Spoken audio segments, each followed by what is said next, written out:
Et qui n'a jamais été seul, au moins une fois dans sa vie.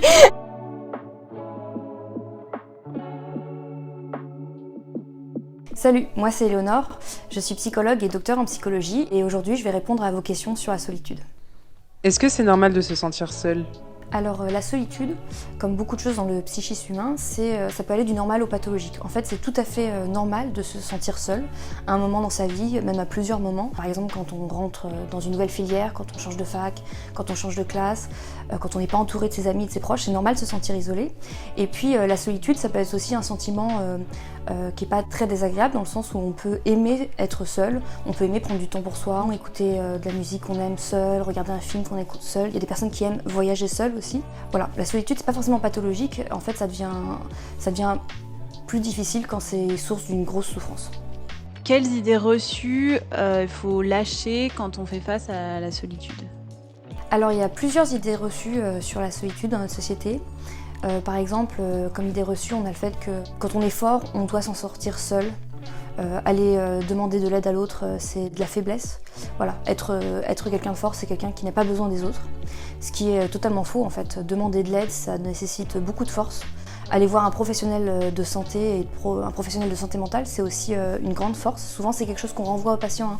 On leur dit bravo, vous êtes sortis de votre zone de confort. Une autre pensée qu'on peut avoir sur sa solitude, c'est que c'est une fatalité. On va toujours se sentir seul toute sa vie. Voilà, qu'on va jamais réussir à sortir de ce sentiment. La dernière idée reçue qu'on peut avoir aussi pas mal, c'est les injonctions à la sociabilité, c'est-à-dire se dire que pour être heureux, il faut forcément être entouré, il faut forcément être en couple, on ne peut pas être heureux seul. Donc voilà, ça c'est un ensemble d'idées reçues qui vont avoir un effet sur notre bien-être au quotidien. Je me sens parfois seule et en retrait, mais je pense que ça me dérange pas trop. Par exemple, j'étais pas trop hypée par la réouverture des terrasses. En fait, on n'a pas tous les mêmes besoins de sociabilité.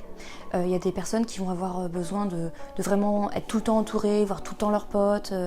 Et puis il y a d'autres personnes qui, à l'inverse, avoir des relations assez superficielles avec leurs camarades, ça leur suffira totalement. Ils ont un ami d'enfance qu'ils appellent toutes les semaines et en fait ils se sentent très bien comme ça et c'est très bien comme ça. Si toi ça te dérange pas trop, c'est ok. En fait ce qu'il faut c'est que tu identifies tes besoins. Combien de fois tu as besoin de voir tes amis par semaine, combien de fois tu as besoin d'appeler tes amis par semaine, par mois, combien de fois tu as besoin de faire des soirées avec tes potes. Comment faire pour mieux gérer la solitude ? Est-ce que tu as des conseils à donner quand on se sent seul ? Alors, qu'est-ce qu'on fait quand on se sent seul ? La première étape, c'est bien identifier la situation, qu'est-ce qui se passe, bien accepter aussi ses émotions, ses pensées, être dans l'accueil de tout ça. Et ensuite, une fois qu'on a fait ça, on peut agir, passer à l'action. Donc en fait, de manière assez logique, le meilleur moyen de ne plus se sentir seul, c'est de ne plus être seul. Donc c'est aller chercher du soutien. Ça peut être envoyer un petit message à un ami, envoyer un texto, passer un coup de fil aussi à son meilleur pote, à son camarade. On peut aussi passer un coup de fil à un membre de sa famille. Si on se sent la force, c'est bien aussi de se déplacer, de se donner rendez-vous, même une demi-heure en bas de ton appart, on se voit. Tu peux aussi, si vraiment personne n'est disponible, aller dans un parc où il y a du monde, aller dans un bar, en terrasse. Mais selon l'heure, tu peux aussi passer un coup de fil à Nightline et passer un temps avec un étudiant qui sera là pour t'écouter. En fait, ce qu'il faut, c'est sortir de la spirale de la solitude. Je me sens seule, du coup je me sens mal, du coup je pense que je suis seule et je me sens encore plus mal. Et quand tu te sens seule de manière assez récurrente, tu peux aussi un peu anticiper les moments où tu vas te sentir seule.